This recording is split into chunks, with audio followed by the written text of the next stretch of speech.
Welcome to the Business Spotlight. My name is Jada Walker. I am your host for today's conversation, and my guest today is Curtis Yonke. He is the CEO and co-founder of Freedom Behavioral Health Solutions.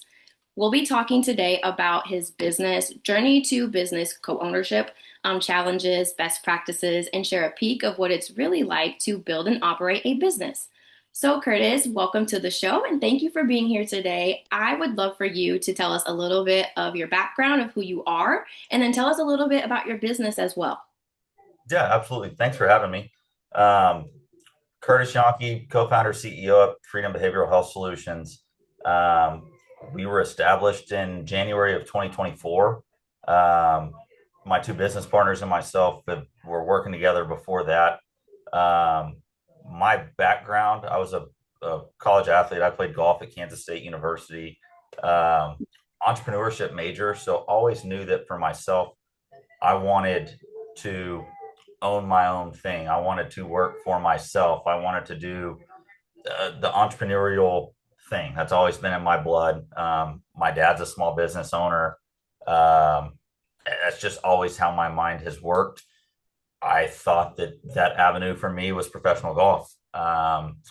Played it for 6 or 7 years out of college, had a little bit of success, but even in the professional golf world, it's your own management, your own finances, your own marketing, Hi. everything like that. So that's kind of why I went into entrepreneurship in college. And again, I saw a little bit of success in golf, but my now wife, we've been together 15 or 16 years. And so I remember vividly, I was in the Dominican. I played 3 years in South America on their PGA tour down there. And Oh, uh, nice. one of the tournaments I was playing was in the Dominican Republic, Oh, that's and so cool. it was awesome. Got to see some beautiful places, but I think Yeah. it was February or March or something, and I had gotten up, played early, everything like that. Was trying to decompress before the first round. Was on the beach and called I think she was just my girlfriend then. Um, but I was on the beach decompressing, and she was in the snow running home to. Sorry, that is my wife. Sorry. Okay. It's okay. Sorry. This makes it so much more like humanized, It's you know? real for you. My wife and my 4-month-old. This will be on YouTube, babe. So, Oh, sorry. anyway, but I remember calling her, and she had to go from work to let the dog out to go back and try to make a few extra bucks working a basketball game. And so that whole spiel, so what are you doing? I mean, you feel guilty sitting on the beach trying to decompress. So Right. still had the fire, the passion, the drive to want to play. But as my relationship with her evolved, my dreams changed, and I wanted to be a husband. I wanted to be able to take care of my family, everything like that. So I quit playing in 2018 or 19, and kind of for me was a little bit, I don't want to say lost, but wasn't sure what that next avenue was for me.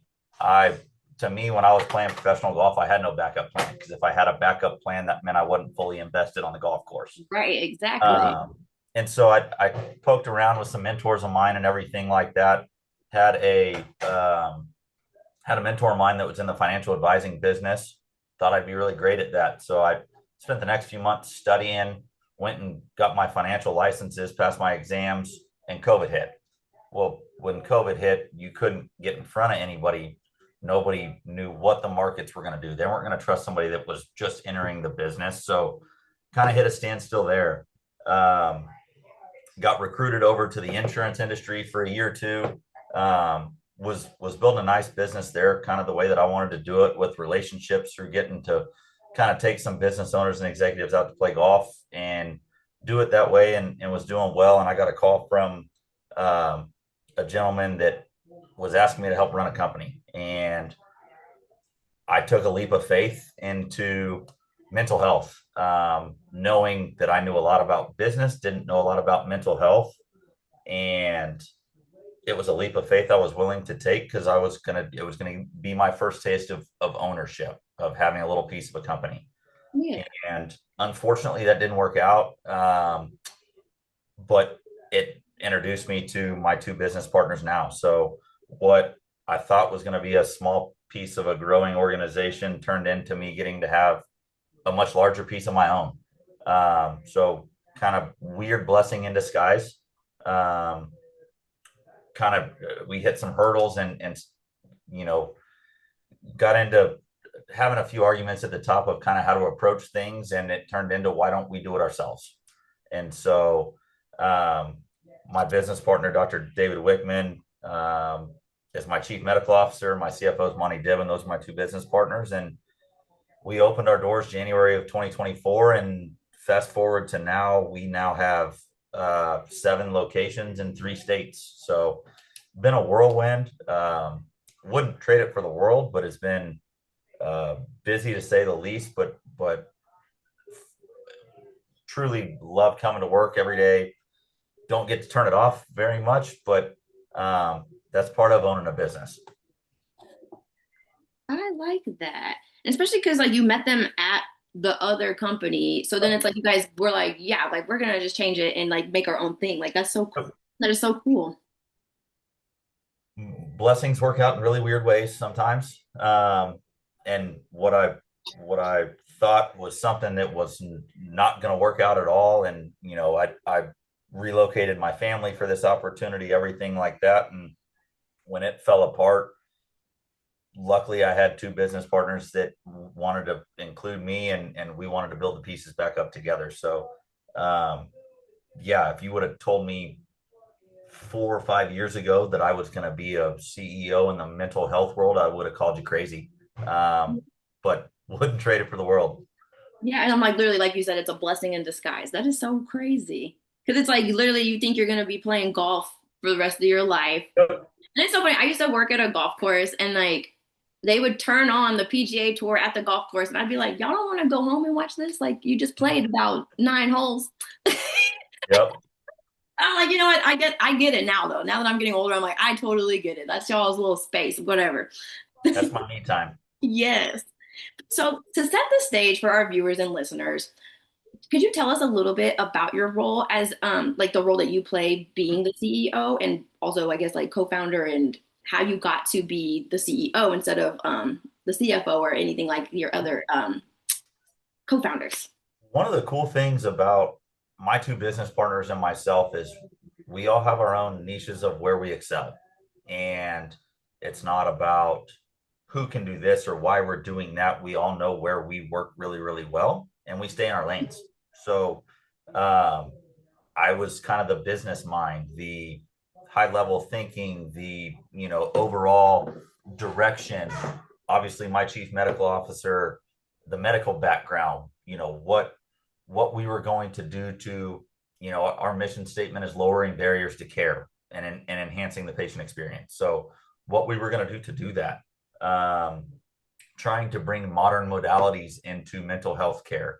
It's not just about meds anymore. We do a lot of transcranial magnetic stimulation and Spravato or esketamine treatments in our clinics. So it's not just about, oh, I need my next med. Mm-mm. Science and medicine and technology, even with TMS, has come so far that there's really, really great psychopharmacologists. I would argue that my chief medical officer is one of the best ones, at least in the Midwest, if not the country. He'll tell you, look, I'm a really, really, really good psychopharmacologist, and I can put my best foot forward doing that. But TMS and Spravato is 3 or 4 times as effective as what I can do with meds with you. And so it's been really, really cool to take his vision for what that looked like and spin it into the business side and how you could do that. And then my CFO is a CPA as well. So having the tax strategy behind how we're building things, having, that thought process, it really is a unique setup where you would think a lot of times having 3 business partners and things like that could get hard. And again, I'm not saying that everything's sunshine and roses every day. Owning a Right, of business course. isn't, but we all swim our lanes really, really well, and we all know what we excel at. None of us are afraid to admit what we don't know, which I think is really, really big in our world. And so we're not afraid to ask for help here and there. So really cool dynamic and really cool, how we're trying to help the communities we serve. Yeah. Yeah, no, I like that, especially like because it's like being in mental health, it's like you kind of have to stay calm and like be able to help those people. So like you guys having issues between yourselves, like that would probably like be a very big issue because then it's like you can't really do your job Right. how you need to do it. So I I like mean, that's our thing. Like for that. us, raising your hand, especially COVID helped the mental health world a lot because it used Oh to have yeah. such a stigma behind it. Um, It made Today's everyone slow down and actually be like, yo, like, what exactly. am I doing? How is this going to affect me afterwards? Like, I have to go back to work after COVID. And like, that's a huge adjustment. Being off for however many months, like my boyfriend, he worked in a mall. Hmm. So he was off for, I think it was like 3 months. Hmm. And Oh he was yeah. like, I'm getting bored. He was like, like someone itching. He's like, I need to get out of the house. Like, this Oh is yeah. so annoying. And I was like, I don't know what to tell you. Like, Mhm. I don't know. Your job's not essential right now. I don't know. And the other thing that really helped was people raising their hand saying, "I need help." That Yeah. used to be such something that was swept under the rug so much Right. because Or it people was like were you seemed afraid. people thought you were like crazy for if Mhm. you needed to go get help. And it's like, no, I just need help because there's no one else I can talk to about it or whatever. Like I'm struggling. Like that's how Yeah, it I mean, our tagline at Freedom is free your mind, because life is short. I'm a big let's live it to the fullest. hmm Hiding that, being scared to talk about that stigma has held a lot of people back, and I'm not naive enough to, or I'm not naive in knowing that. And so again, with us trying to lower barriers to care, the hardest thing to do is raise your hand and say I need help, not knowing what you need, which kind of takes us to the business model that we built with having everything under one roof. So we have therapy, we have med management, we have TMS, we have Spravato, all under one roof, to where if you raise your hand and say, I need help, we'll take it from there. I want you to be able to say, hey, look, I need help. I'm not sure what I need. Okay, let's walk through a few things and how you're feeling to see if you need therapy first, if you need med management, which avenue you need to go, and to see if TMS or Spravato is for you. So lowering those barriers is the business model that we have built, just trying to say, look, we want to help. You don't need to know that you need to go do TMS. You don't need to know that Spravato's for you. You just need to say, hey, look, I last few months I've been kind of faking it through life.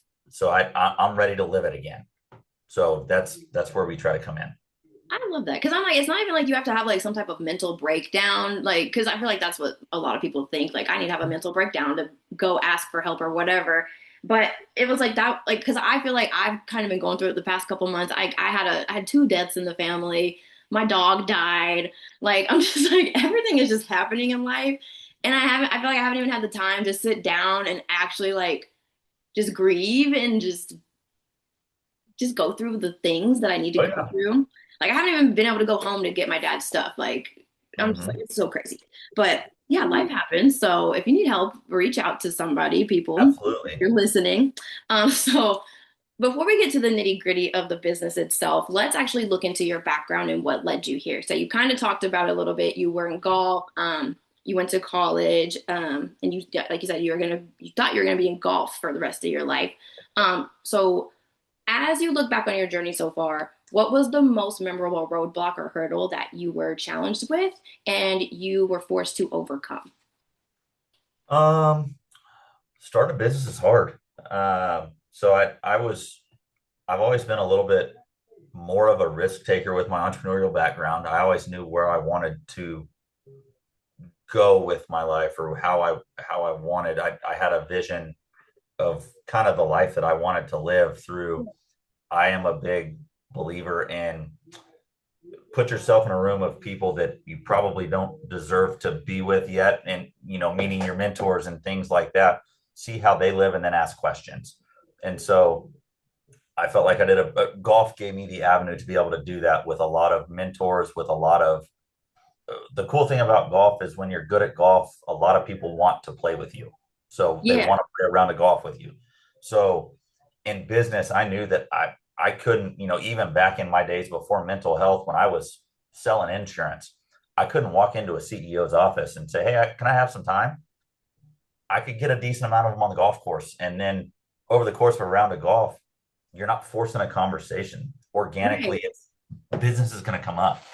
And so that put me in the room with a lot of people that were older, successful, either had their own companies or were very high up decision makers, C-suites in some companies, to kind of see how they lived, things like that, which kind of gave me that dream. And I'm not saying that I need all that in a bag of chips to be Right. happy in life, but everybody's got dreams, right? And so Exactly. taking some of those risks were easy, not easy because they involve family and everything now, but taking Right. those risks were the easy part of it. Now, when it came to putting your butt on the line and starting a business, having to go get loans for businesses and things like that to actually hit go, where now your tail's on the line instead of having a small piece of somebody else's organization, or working for a larger organization as a contractor, anything like that. That's probably the biggest hurdle. And again, that's where I wouldn't have been able to do that without my two business partners. And again, we all had.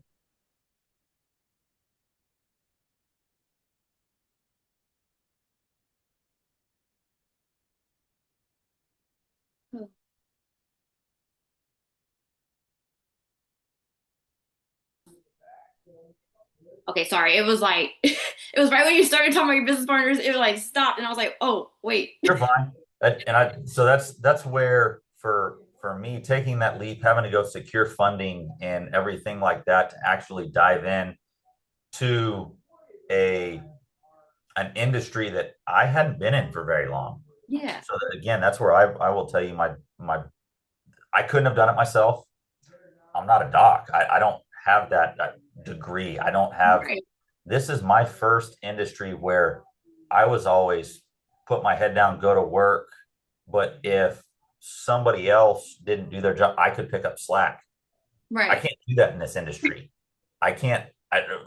Realistically, in this industry, I cannot add a penny of revenue to my organization. That was a tough pill for me to swallow, especially knowing that my tail was on the line going to secure funding and stuff for it. So having that trust in your business partners and the direction and the vision that you were trying to go, securing that funding, moving forward, by far the biggest hurdle that we've had to overcome with having to do financial projections and scout locations and go with overall visions, everything like that. Um, Biggest hurdle that we've overcome yet. And I mean, nowadays there's hurdles every day as a business owner and CEO, but that was. Oh, really? I'm like, with this economy, I'm like, it's something else. Yep. I'm like, me as a normal person not owning a business, I'm like, I feel like I feel it for you guys because every time I talk to you guys, it gets brought up, like, the stuff that's happening in the world, but I'm just like, I know y'all being business owners, that really affects you guys, especially people Oh that yeah. have to have stuff shipped in from Yep. overseas and like they're like, yeah, like this is yeah. I'm just like, yeah, I don't see how you guys I don't see how you guys still want to do it at this point because I would be like, yeah, I quit. It's hard. It's stressful. But that's where the mental health comes in.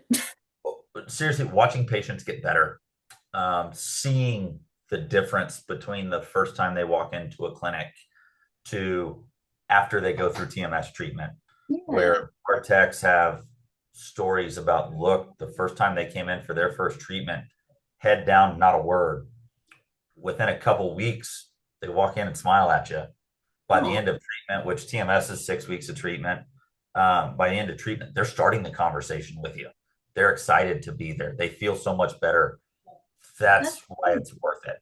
Right, because I'm like seeing that transition, like, yeah, I'd be like, that makes me feel good on the inside. Like I just Mhm. helped you overcome that. And like now you're like a little flower just blossoming out here in the world. Like that's so cool. I love that.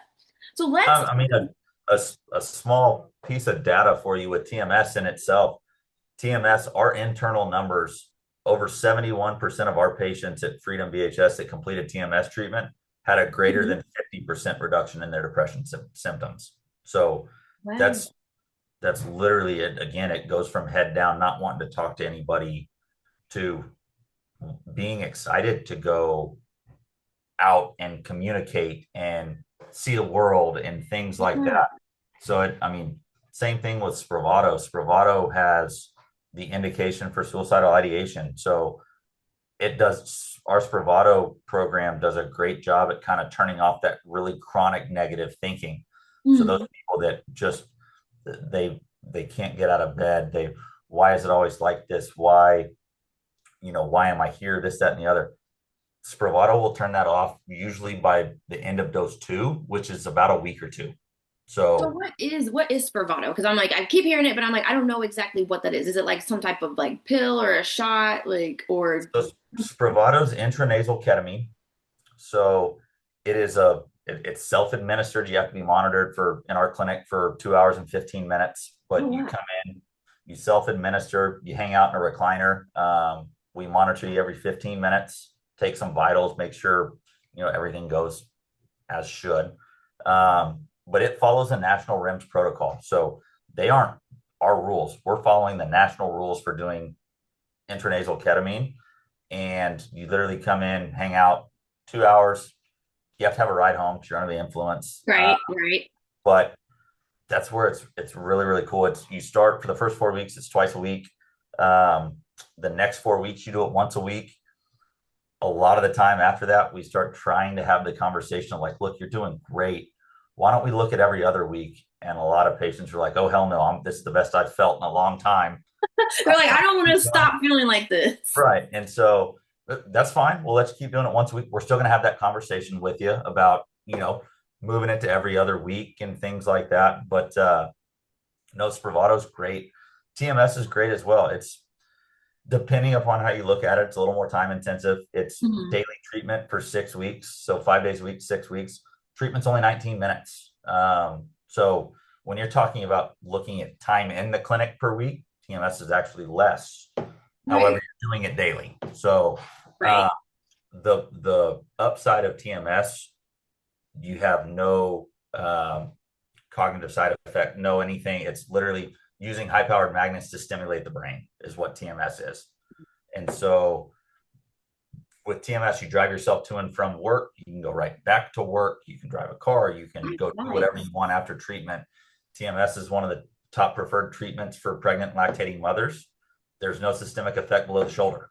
That's So cool. any meds that flow through to breast milk, if you're breastfeeding, TMS has no effect below the shoulders. So we have a lot of Oh, that's really pregnant cool. postpartum mothers that come in and do TMS with us. Yeah. Um, Look, I'm like, I swear I was going through some postpartum stuff. I probably need to go to the clinic and clean because I swear. I'm like, postpartum is something else. I thought I was gonna be one of those people that doesn't go through it, but no. I feel like every mom goes through it a little bit. They but just don't yeah, realize it.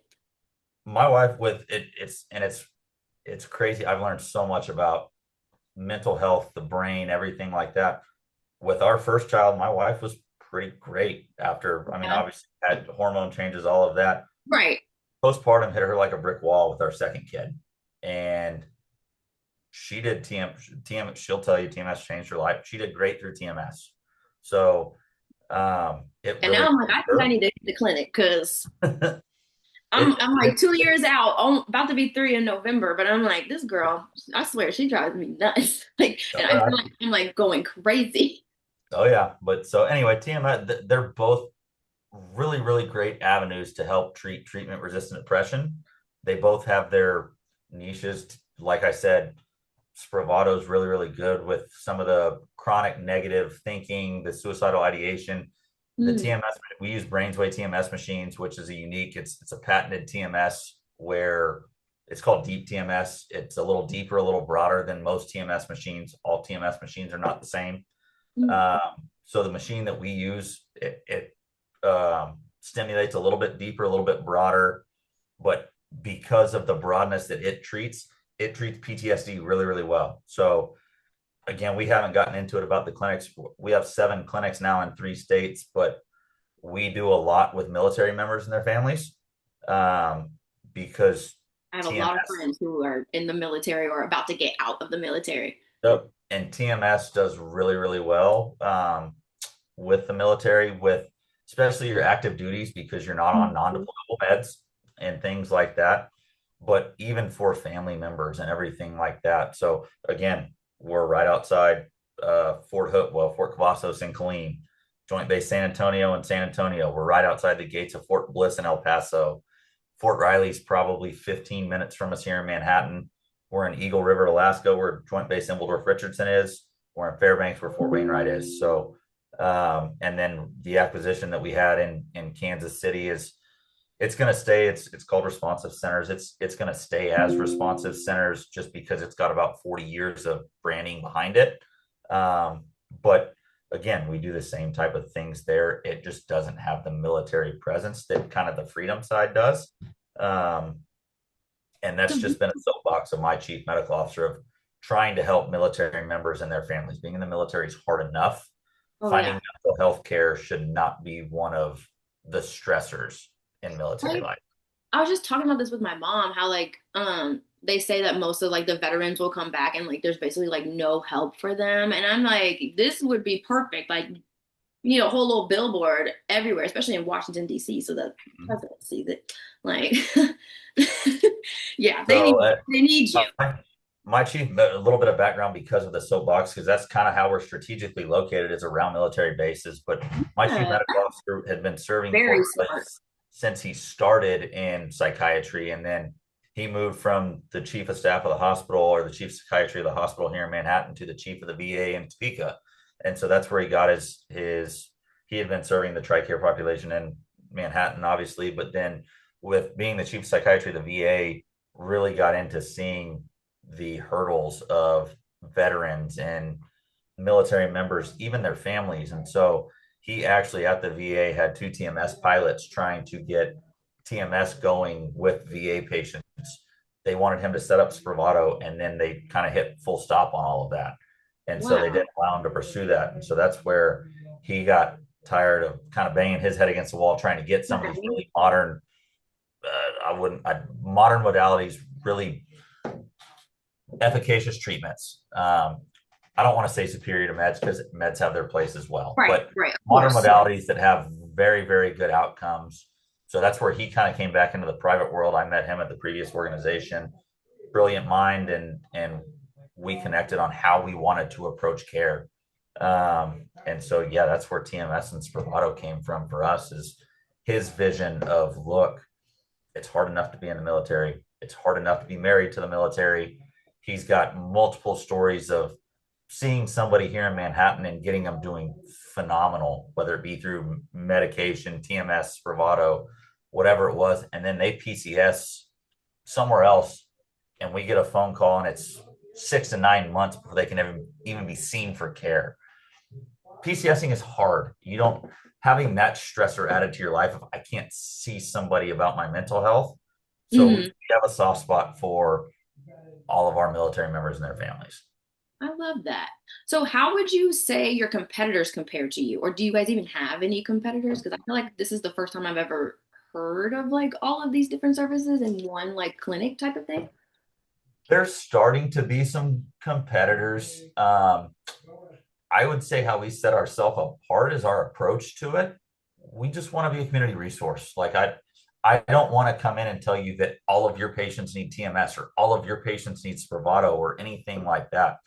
We want to be a resource in the community where when we go out, we'll go talk to primary care docs, pain docs, OB clinics, neuro clinics, and things like that, where it's like, look, you have a patient that has a psych need, send them to us. So we want to have all of these things under one roof. So you can just send a patient. We see all insurances. So you can just send a patient.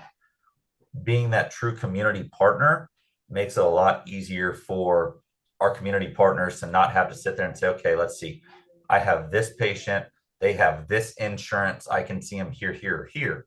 No, we want to be able to say, look, if you have a patient that needs to be seen by psych, send them to us. I love that. That is awesome. Especially because you just said that you take any insurance, right? We take all insurances. Their Wow. credentialing is going to mess with us. So there's certain ones that we've had to fight or not fight, but try to get credentialed with, try to go through. I mean, that's just crazy though that you have that many anyways. Because like you go to the doctor sometimes and like they don't even. I'm like, what do you mean you don't take my insurance? Like, and there's a lot of, especially on the therapy side nowadays, with the need for therapy, there's a lot of people that because of reimbursement rates by insurance, will say, I'm only going to see Blue Cross patients or cash pay. And Hmm. there's enough need there that they can do that and be full. So they don't need to take anybody else. But it's not fair for the patient that has Medicare. It's not fair for the patient Right. that has Medicaid. Everybody I deserves almost help. feel like a lot of those people are the ones that need it the most. No offense Mhm. to people who are on that, because like I've been on Medicaid, like I've been on Medicare, like my parents have been on that. So like Yep. I definitely understand, but it's like those people are the ones that need it the most because they can't even afford it. Like so Mhm. then like they don't reach out for anything, and then like Yep. they just struggle their whole life. So now I'm like, oh, there's like certain things in this Oh yeah. country. I don't want to say the world. I don't know if it's all over the world, but I'm like in this country, I'm like things should just be available. You know, Yep. why do Everybody you needs have to care. pay for Everybody every deserves little care. thing? Like, it's so annoying. Yep. Everybody deserves care. And that's, again, that's, yes. Like, that's basic human, like, thing. Like, Mhm. it's a basic human need. Like, And I don't know if you want to say fortunately or unfortunately in the medical world where you're dealing with insurances, some do pay better, some do pay worse. For us, it's you take the good with the bad and you just say, hey, look, we're going to see all of them because everybody deserves care. And trying to find a sustainable model, I mean, it's not always easiest. Um, but again, when you approach it as, hey, look, raising your hand, saying you need help is hard enough. You shouldn't have to search from there. Come see us. right, man. I'm like, we're like on the same frequency. Hmm. I wish that's how everyone thought, you know? Like, I'm just like, why do people, like, just don't agree on certain things like that? It just doesn't make Mhm. sense. Like, man. So we are going to fast forward and look at what's to come next. So where Yep. do you see your business in the next 3 to 5 years? Man, that's a hard question because it's been such a whirlwind for the first couple years. Again, I couldn't have imagined opening our first clinic in Manhattan with six-ish employees 2 years ago to now having seven clinics. Um, we want to continue to try to help as many people as we can, but we also want to do it the right way. Um, want to make sure that when we open new clinics, you're not just opening clinics to be To dots just on a be map open. or anything like that. We want to be strategic in the places that we open. Um, want to be a community resource. So, I mean, realistically, I I would think that we could open a couple clinics a year, and have that be a really sustainable model while still being able to take care of our own. We try to prioritize work-life balance at our clinics.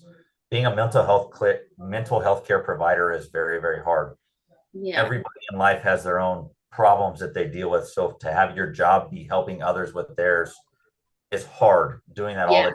all day, every day is draining. So we try to give a healthy amount of PTO so our staff can go take trips. So again, Nice. trying to build that sustainable model is not easy. But it's something that we're prioritizing building and then trying to strategically grow it. Again, I love my job every day. So I see no need or I have no want to stop growing. I would love to continue organically growing and strategically placing ourselves in the communities that are a good fit for us. Yeah, I love that. Because, yeah, it is like there are certain places where it's like this. I mean, it's needed, obviously, but it's like, where are you going to get the most people to actually even come in? Because Mhm. some people, they're like, that's a waste of time. Like, I'm not even, why they Oh put yeah. me here? So I totally understand that. Well, you have had a really interesting story. So as we wrap up, I do have a few rapid fire questions for you. Are you ready? Yes, ma'am. Awesome. Okay. What is the key to success for you? People. I love that. What is one piece of advice that you would have for other business owners? Sounds redundant. People. I mean, hiring the right people. We've ran into employers that have non-competes in their contracts and all of that. And I want our staff to want to work for us. I want our staff to enjoy working for us. I don't want to hold any staff hostage for within a contract or anything like that. So that all goes to people. It goes back to people. Um, I am lucky enough in my situation that my chief medical officer speaks nationally for a few psychiatric medications and is Cool. very, very good at breaking down and educating, teaching the psychopharmacology side, everything like that. One of the other psychiatrists in our office is a huge R&D guy. So I kind of have the best of both worlds to where we can go hire the right people and I can rely on them to educate them. I trust my medical staff enough that they will train and educate our providers well enough to think the way that our psychiatrists do, that we go out and try to hire good people that want to work for us and everything like that. And yes, obviously you have to be a psychiatric mental health nurse practitioner, a psychiatrist, or a therapist to see patients, but we can teach a lot of the background about TMS, about Spravato, about complicated meds, everything like that. I have a staff in place and I'm confident that they can teach what is needed to best fit a patient. That's cool. I like that. Okay, and Sorry, then that wasn't very rapid fire. That oh, was you're okay. You're okay. Sometimes they end up long. It's okay. So this one is kind of a fun question. If you had a bit of magic dust and you could choose one spot of your business to sprinkle it, where would that be? honestly, marketing is has been one that for us, we now have a director of marketing that's kind of helped driving that ship, but we just brought him on recently. So a lot of the time it was organic marketing. It was kind of that word out in the community. So I wish I had a roadmap for what really worked on the marketing side and mental health, what, was successful to go. Yeah. I'm confident that we provide great care to patients and great modalities in TMS and Spravato. I wish we could tell more people about it. So finding that avenue to be able to speak about it Yeah. uh, would be something that I would love. I wish people had open ears the way that we like talking about it. Right. Yeah. It's like I totally understand because it's like the wrong type of marketing. It's like it doesn't Mhm. catch people's what is it? People's attention. So then Yeah. they're like, all right, just gonna scroll. Whatever.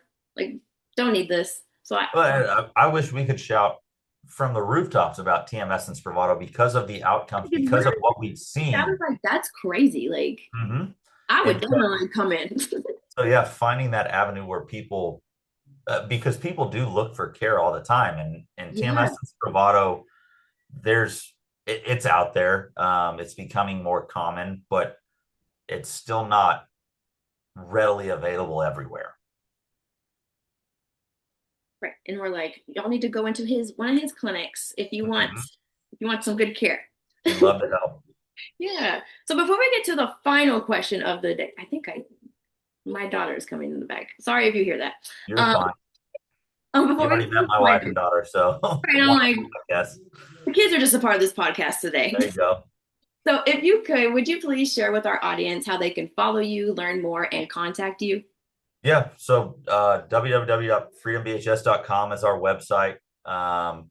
Curtis Yonke on LinkedIn. I love connecting with people, love talking about what we do. I don't pretend to know everything on the medical side because, again, I swim my lane. I've learned a ton about the medical side, behavioral health. I'm not a doctor, but if there's the right question or if I need to find an answer for you, you can probably hear my chief medical officer. I share a wall with him, and his voice travels very, very well because he's a national speaker.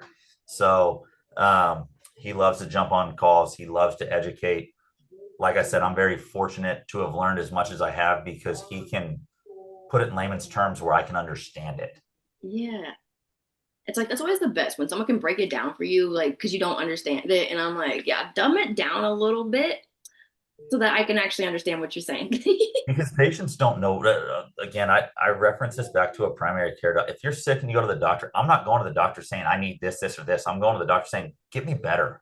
So same thing in mental health. When you go see a provider for mental health care, you're looking for their guidance and what to do. So a lot of the time, TMS and Spravato, if you can't have the high level conversation about what it is, how it works, the benefits of it, everything like that. A lot of people just say, "Look, I give me a med and give me medication and let me go on my way, where these other modalities, for the right patients and everything like that, are a wonderful fit with little to no side effects.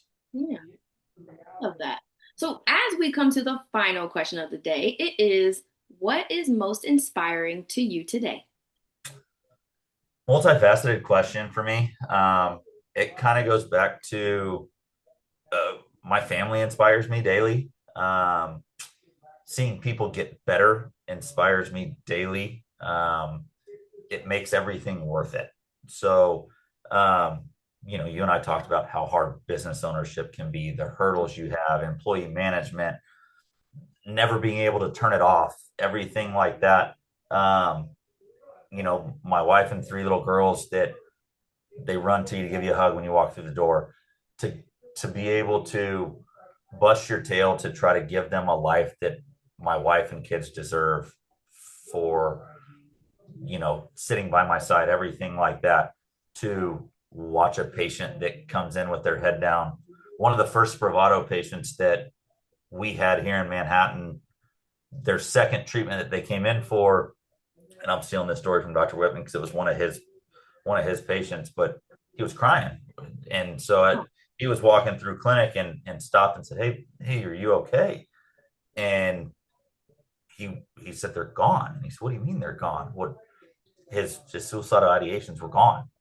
And Oh, so it was a good cry. It was yeah. relief. That's why the work is worth it for me, and I would argue for everybody at Freedom. Most of everyone that works there, like, yeah, like, because that would make me cry. I'd be like, oh, like, what do you mean? Like, I mean, I know Oh what you yeah. mean. I'm like, what do you mean? Like, that's so cool. That's Yep. Just awesome. being an influence and trying to with help people live their life to the fullest is the best way Right. that I can. Actually be happy and like want Yep. to enjoy the things that are outside and not stay inside all like to themselves. I love Yep. that. Absolutely. Yeah. Well, this has been a great conversation. I have really enjoyed hearing your story. So thank you so much for sharing it, Curtis. Absolutely. Thanks for having me. Yeah, of course. And I just want to encourage all of you who are watching to save the show and come back and watch it again because Curtis really did have some great insights for business. And please also don't forget to like and subscribe to our channel so that you can get notifications every time a new conversation drops, just like this one. And thank you to everyone who joined us today. A special thank you to you, Curtis, again for being here with us today. We appreciate it. Thanks for having me.